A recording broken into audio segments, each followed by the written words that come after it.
大家好，欢迎来到木兰德语。在之前的2期视频里，我们已经讲解了 lesson 作为主要动词和助动词的用法。今天我们继续这个系列，来看一个超级常见但很容易被搞混的结构 this lesson 加上 infinitive 动词不定式。本期内容分为4个部分，最后有总结和实战练习，等你来挑战哦。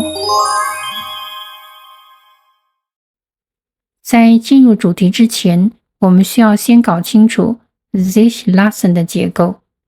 this lesson 不能单独使用，它的后面要跟一个实义动词，所以它的结构就是主语加上 lesson 加上 this， 最后是动词不定式。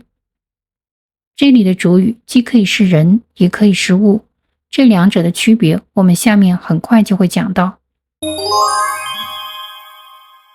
现在我们就来看看怎么样使用 this lesson。 一般来讲有2种情况。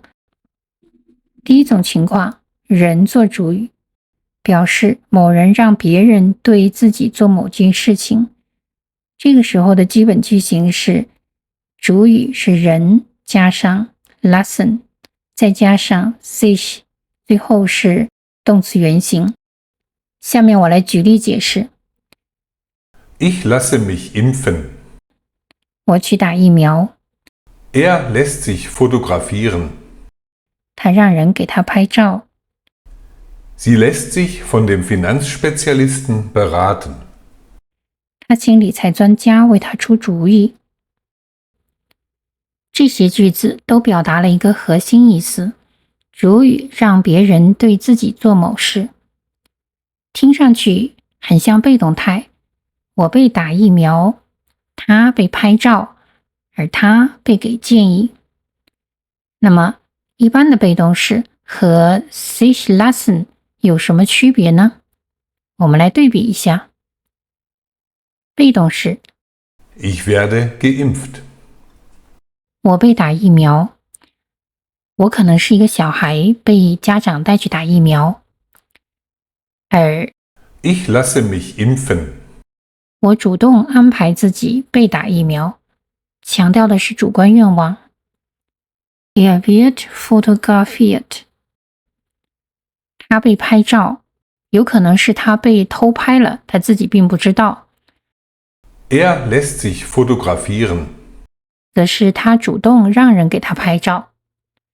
这样一对比，是不是就比较清楚了？ This lesson 强调的是我主动让别人为我做一件事，而被动态只表达事情发生了，不关心是谁安排的。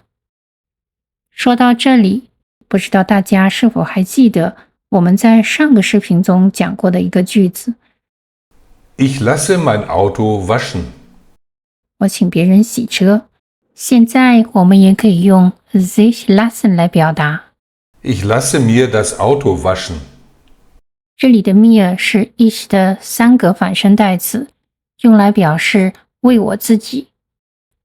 Das Auto 是4格宾语，指被洗的对象。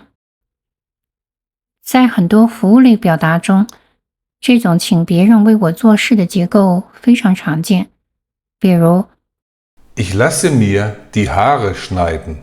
我去理发。Ich lasse mir die Nägel machen. 我去做指甲。你可能会问，那我直接说 Ich lasse meine Haare schneiden.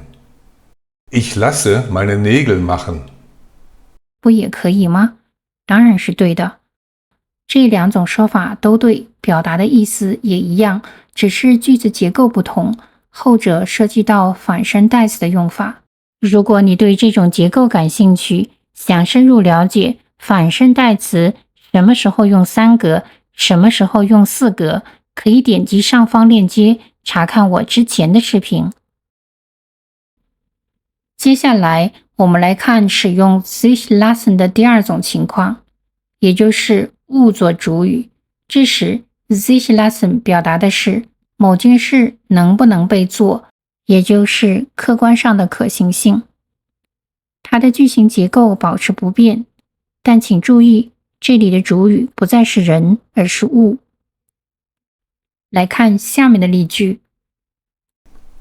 Die Anleitung lässt sich gut verstehen. 说明书很好理解。Das Problem lässt sich schnell lösen. 这个问题能很快被解决。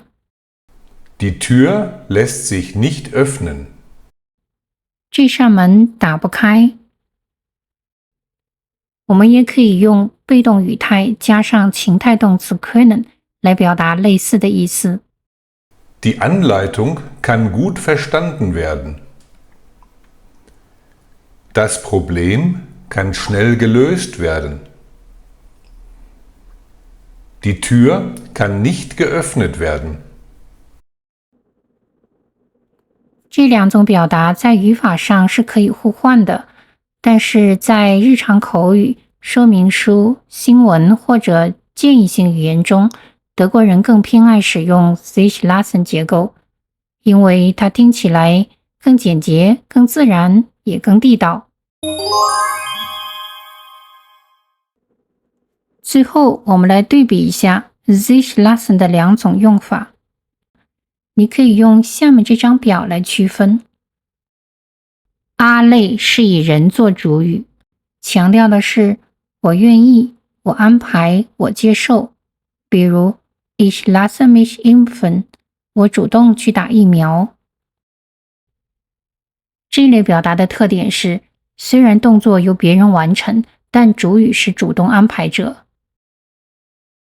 而 B 类是以物做主语，强调的是这件事能不能做，是一种客观判断。比如 Die Tür lässt sich nicht öffnen。这类表达常用于描述工具、物品、任务的可处理性，所以主语都是第三人称。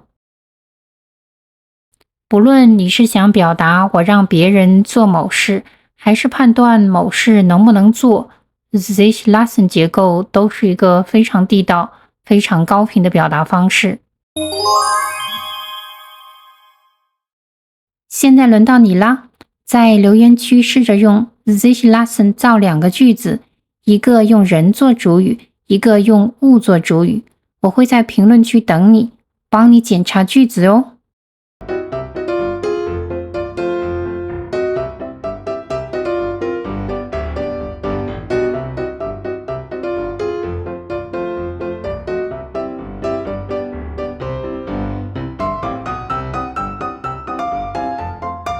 以上就是今天视频的内容，谢谢你的观看，我们下次见 ，Bis bald。